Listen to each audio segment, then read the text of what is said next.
Buonasera amici, ragazzi, buonasera a tutti coloro che mi seguono. Io ho interesse in questa e nella successiva video lezione a spiegarvi la logica dei trattati di pace che concludono la prima guerra mondiale nel 1919 e 1920. Naturalmente do per scontato che voi sappiate come finisce la guerra, con la sconfitta degli imperi centrali, la Germania, l'Austria, ma anche l'impero ottomano, e con la vittoria dell'intesa dell'Italia, della Francia e della Gran Bretagna, ma non della Russia, che ricordate si era ritirata dalla guerra anzitempo nel 1918 per via della rivoluzione d'ottobre. Cosa succede? Nel gennaio del 1919 si riuniscono a Parigi i rappresentanti, i capi di Stato dei paesi vincitori, tutti i paesi vincitori, e formulano i trattati di pace che devono essere firmati dai paesi sconfitti. Cosa significa questo? Si tratta dei trattati di Parigi. Vedremo che ci sono diversi trattati, ognuno dei quali riguarda un paese sconfitto. Ognuno dei trattati ha un nome diverso che corrisponde a un quartiere di Parigi o a una località vicino a Parigi. Comunque la conferenza di pace si tiene a Parigi. La conferenza di pace è molto punitiva, nel senso che si riuniscono a Parigi per decidere la pace e il futuro assetto dell'Europa, che cambia completamente la carta geografica dell'Europa. Si riuniscono soltanto i paesi vincitori. I paesi vincitori, i paesi dell'intesa, discutono a Parigi i trattati di pace. I paesi vinti sono chiamati, attenzione, solo in un secondo momento a firmare questi trattati di pace. A differenza di molte guerre precedenti, prendono parte soltanto i vincitori, che pongono un diktat. Diktat, una parola tedesca che vuol dire imposizione, un'imposizione ai paesi vinti. I paesi vinti vengono chiamati a Parigi soltanto per firmare delle clausole di pace che non sono state già decise dai vincitori, senza che i vinti abbiano potuto discutere, criticare, trattare, proporre, possano cambiare alcunché. Quindi si riuniscono solo i vincitori. Quali sono? Certo, si riuniscono tutti i vincitori, però fanno la parte del leone i capi di quattro grandi paesi, i più importanti che hanno vinto la guerra. Fisicamente vanno a Parigi nel gennaio 1919 il presidente americano Wilson, di cui abbiamo ampiamente parlato, del Partito Democratico degli Stati Uniti, il primo ministro inglese, il premier britannico del Regno Unito Lloyd George. Anche questo è un personaggio di cui abbiamo parlato ampiamente in passato. Lloyd George, prima ministra della Gran Bretagna, che era un Whig, un liberale, poi il presidente della Repubblica francese, Clemenceau, e poi, qual è il quarto grande? Attenzione, all'Italia. Vittorio Emanuele Orlando, ve lo ricordate? È il presidente del Consiglio al momento della vittoria, col suo fido ministro degli esteri, Sidney Sonnino. Sì, sempre lui, ve lo ricordate? Perché mentre nel corso della prima guerra mondiale sono cambiati tre presidenti del Consiglio italiani, ci sono tre governi diversi in Italia, Salandra, Boselli e poi Vittorio Emanuele Orlando, il ministro degli esteri però resta sempre lo stesso, Sidney Sonnino. Perché? Perché lui ha firmato il Trattato di Londra con Francia e Gran Bretagna, e quindi rappresenta una garanzia per gli alleati dell'intesa. Le decisioni vengono prese da queste quattro grandi esponenti di questi quattro paesi. Che cosa succede? A un certo punto però c'è una frattura. L'Italia, come vedremo nella prossima video lezione, si sente trattata male dagli altri stati e viene esclusa dalle decisioni. Cioè all'inizio ci sono quattro grandi, Stati Uniti, Gran Bretagna, Francia e l'Italia, poi l'Italia litiga con gli altri tre, l'Italia viene messa alla porta, viene tenuta fuori letteralmente dalla stanza delle decisioni. I quattro grandi diventano tre grandi, mentre l'Italia dovrà subire le decisioni degli altri tre. Secondo il presidente americano Wilson, l'assetto dell'Europa alla fine della prima guerra mondiale dovrebbe rispettare i 14 punti che lo stesso Wilson aveva scritto e emanato nel gennaio 1918, che significa quando la guerra mondiale era ancora in corso, un anno prima del termine. il presidente americano tratteggia quali dovrebbero essere le sue proposte, le proposte di pace con un famosissimo documento, i famosi 14 punti di Wilson, quindi un anno prima dei trattati di pace di Parigi. Che cosa dice il presidente americano? Questi 14 punti sono molto nobili, lodevoli, apprezzabili da un certo punto di vista. Wilson dice che il futuro assetto dell'Europa deve avvenire senza vinti e senza vincitori. Ovviamente Wilson fa parte dell'intesa, cioè fa parte dei vincitori, però lui sostiene che a differenza delle altre guerre del passato, questa guerra è diversa e specifica perché vi hanno partecipato gli Stati Uniti. Gli Stati Uniti vogliono un assetto dell'Europa. Ricordate come quello che avevano proposto tanti altri, compreso anche i socialisti, senza annessioni. Che cosa significa? Che bisogna rispettare il principio che Wilson chiama il principio di nazionalità, che viene anche detto il principio di autodeterminazione dei popoli. Su questo dovrà basarsi la futura carta geografica dell'Europa, le future alleanze, il futuro assetto del continente, cioè il presidente degli Stati Uniti dice noi vinciamo la guerra, ok, noi gli alleati dell'intesa, Gran Bretagna, Francia, Italia e tanti altri, Serbia, Portogallo, chi altro, Romania, però non bisognerà umiliare gli sconfitti, a differenza delle guerre precedenti. Questa deve essere una guerra per porre termine a tutte le guerre, per evitare guerre future. Gli sconfitti, compresi la Germania, l'impero austro-ungarico, non devono essere umiliati e quindi bisogna lasciare loro i territori che sono abitati dai loro popoli, non più come le guerre precedenti, quando qualcuno vince una guerra, prende dei territori abitati da un altro popolo e quindi spinge la nazione sconfitta a cercare una rivincita con un'altra guerra, come era avvenuto per secoli.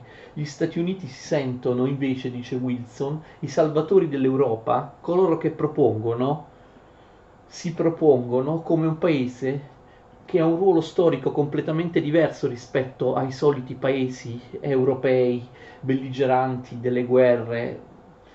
Arrivano gli Stati Uniti e fondano un nuovo sistema europeo in cui viene garantita la pace. Quindi anche noi vincitori, dice Wilson, non dobbiamo annettere pezzi di territorio che appartengono ad altri popoli. Cioè la cartina geografica dell'Europa deve essere fatta, dice il documento dei 14 punti, rispettando la nazionalità e l'autodeterminazione dei popoli. Ogni popolo deve avere il proprio Stato entro confini, c'è scritto, chiaramente riconoscibili, confini chiaramente riconoscibili sono le precise parole. Quindi il popolo tedesco dovrà avere uno Stato tedesco.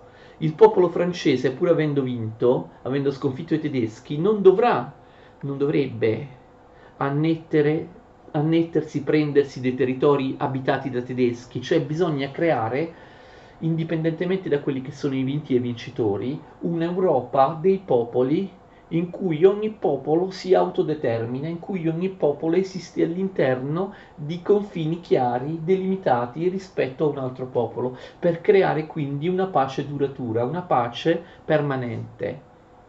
Diciamo subito che questo nobile principio di Wilson non sarà applicato, non sarà approvato, cozza con gli interessi degli altri paesi vincitori e soprattutto della Francia, che volevano distruggere, demolire la Germania. Non applicheranno il principio di nazionalità, umiliando la Germania. I trattati di pace saranno incredibilmente punitivi nei confronti della Germania, che soprattutto dal punto di vista della Francia doveva essere ridotta a un paese che non avrebbe più potuto risorgere come potenza, non avrebbe più potuto risorgere non avrebbe più potuto provocare un'altra guerra di aggressione. Quindi voi direte, come sono bravi gli Stati Uniti, Wilson voleva in realtà rinunciare, a differenza degli altri paesi europei, a differenza della Francia, rinunciare a spogliare, umiliare, togliere pezzi di territorio ai paesi vinti, mentre gli altri vincitori non sono d'accordo con Wilson e quindi questo principio non sarà applicato. Però in realtà i 14 punti fanno anche gli interessi degli Stati Uniti d'America. L'impianto di Wilson tende comunque a fare anche l'interesse precipuo degli Stati Uniti d'America. Tra i 14 punti, infatti, oltre a quelli famosi che parlano di nazionalità, autodeterminazione, vi sono dei punti che parlano di libero commercio, abolizione dei dazi e delle dogane, libertà del commercio sui mari.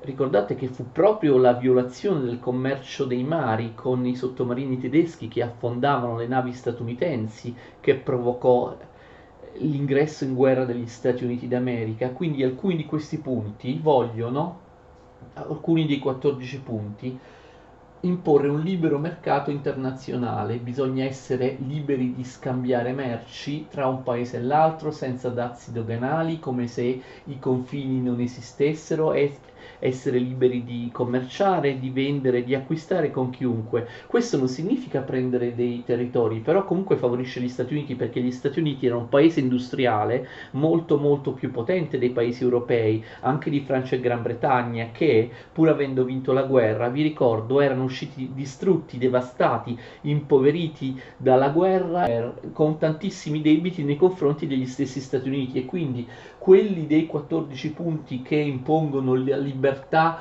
di commercio, la limitazione dei dazi, eccetera, ovviamente favoriscono gli Stati Uniti d'America, perché gli Stati Uniti d'America sarebbero stati liberi di esportare quantità enormi delle proprie merci nei paesi europei e far acquistare dai paesi europei le proprie merci. Però sempre meglio, diciamo, che schiavizzare un popolo. Gli Stati Uniti d'America fanno il loro interesse secondo la logica differente rispetto ad altri paesi europei. Gli Stati Uniti d'America vogliono, dopo la guerra, rifornire di merci, esportare merci in Europa, in un mercato aperto alle merci americane. Il 14° ultimo punto è molto importante perché stabilisce la nascita di una società delle nazioni che corrisponde in qualche modo, anticipa l'attuale ONU, Organizzazione degli Stati Uniti, per evitare che vi siano altre guerre in Occidente. Appunto si dice da parte degli Stati Uniti: siamo venuti, abbiamo sacrificato la vita dei nostri soldati non per accaparrarci qualcosa su cui fare un'altra guerra, ma per terminare tutte le guerre, imporre un nuovo ordine mondiale americano. Gli Stati Uniti d'America avrebbero dovuto essere il perno di una società transnazionale, la società delle nazioni, che poi sarà riesumata dopo la seconda guerra mondiale con l'ONU, Organizzazione delle Nazioni Unite, la società delle nazioni che abbia un tribunale, un esercito, che sia un organismo formato da tutte le nazioni, che impedisca le guerre di aggressione, che risolva in maniera pacifica i conflitti, le contese internazionali. La società delle nazioni avrebbe dovuto anche avere un esercito per impedire guerre di aggressioni. La prossima volta che la Germania invade la Francia invade la Germania e così via, la società delle nazioni, sotto l'egida statunitense, sarebbe dovuta intervenire con l'esercito per bloccare qualunque iniziativa di guerra di aggressione. Questo è il 14° ultimo dei 14 punti. I 14 punti di Wilson non vengono applicati, in particolare ovviamente nel caso dell'autodeterminazione dei popoli, per la libertà dei popoli, la costituzione di stati con confini chiaramente riconoscibili. Non verranno applicati questi punti, abbiamo visto, per l'interesse della Francia e degli alleati del Belgio, che avevano subito 4 anni di guerra distruttiva. Ricordate che il Belgio era stato invaso dalla Germania senza dichiarazione di guerra ed erano un paese neutrale, quindi Francia e Belgio avevano il dente avvelenato contro la Germania, volevano distruggerla, umiliarla. La Germania fu criminalizzata in tutti i modi. Ricordate, la Germania ha iniziato la guerra, ha dato fuoco alle polveri, ha dichiarato la guerra per prima a Francia e Russia. La Germania poi si è macchiata di un crimine, invadendo, occupando, sfruttando per 4 anni di guerra un paese neutrale come il Belgio. La Germania poi ha Silurato, ricordate, con i suoi sommergibili, anche navi civili, anche di paesi neutrali, causando moltissimi morti. La Germania ha usato i gas tossici per prima. Noi abbiamo visto nelle scorse elezioni che tutte queste accuse contro la Germania potrebbero essere anche ridimensionate, però la Francia e il Belgio vogliono criminalizzare e distruggere la Germania, vogliono una pace cartaginese, che vuol dire una pace cartaginese. Ricordate che i romani non solo sconfissero Cartagine, ma alla fine la distrussero. Cioè una pace, vogliono Francia e Belgio, punitiva nei confronti della Germania. Una parte cartaginese, la metafora indica che la Germania debba essere distrutta come grande potenza, umiliata, schiavizzata, non potesse risorgere come stato potente. Ovviamente quest'idea della Francia cozzava contro i 14 punti di Wilson. La Francia ebbe la meglio. Quindi che cosa successe? Noi abbiamo diversi trattati, ci sono diversi trattati di pace, nella pace di Parigi, ogni trattato ha un nome diverso, vi ho detto, e si applica a un diverso paese vinto. Il più famoso di questi trattati è il Trattato di Versailles, che è il trattato con la Germania. Spesso si dice Versailles, il trattato di Versailles, come se Versailles fosse l'unico trattato di pace alla fine della prima guerra mondiale. Non è così, però è il più importante, quello che caratterizza le decisioni della conferenza di pace, è il trattato che viene imposto alla Germania. Solo i paesi vincitori discutono, come vi ho detto, il paese vinto, che è oggetto di ciascun trattato, va poi a Parigi in un secondo momento soltanto per firmare questo diktat senza poter assolutamente trattare. Il trattato di Saint-Germain, che è un quartiere di Parigi, Saint-Germain, è il trattato con l'Austria. Riguarda l'Italia ovviamente, perché alcuni territori austriaci, come vedremo, saranno dati all'Italia. Invece il trattato di Trianon è quello che umilia l'Ungheria. Austria e Ungheria facevano parte dello stesso impero, però alla fine della guerra vengono considerati come paesi differenti, due paesi diversi. Il trattato di Neuilly, forse questo è meno importante, è il trattato che regola le questioni con un altro paese sconfitto, la Bulgaria. Tutti questi trattati sono firmati nel corso del 1919. Vi ricordo che le trattative di pace iniziano da gennaio 1919. Infatti l'altro trattato, quello di Sèvres, anch'essa una cittadina vicino a Parigi, è il trattato con l'impero ottomano, un altro grande sconfitto di questa guerra. Tre imperi secolari scompaiono: l'impero tedesco, quello del Kaiser Guglielmo II, l'impero austro-ungarico, ma anche l'impero ottomano. Per altre circostanze poi era scomparso anche l'impero russo, lo sapete, l'impero degli zar. Cosa succede? Quali sono le clausole del trattato di Versailles con la Germania? Il trattato è enormemente punitivo. Oltre a perdere dei territori, che dopo vedremo, la Germania viene umiliata veramente in tutti i modi da un punto di vista economico. La Germania deve pagare anche delle riparazioni di guerra, riparazioni, cioè delle indennità di guerra, che sono enormi, saranno definite solo successivamente, ma corrispondono a una quantità di denaro veramente enorme, proprio perché il fine è quello di distruggere per sempre la Germania come potenza.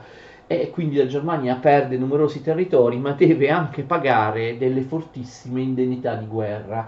Tuttavia io mi fermerei qui. Questa, diciamo, un'introduzione dei trattati di pace di Parigi, per cercare di spiegare qual è la logica, insomma, che sottende questi trattati.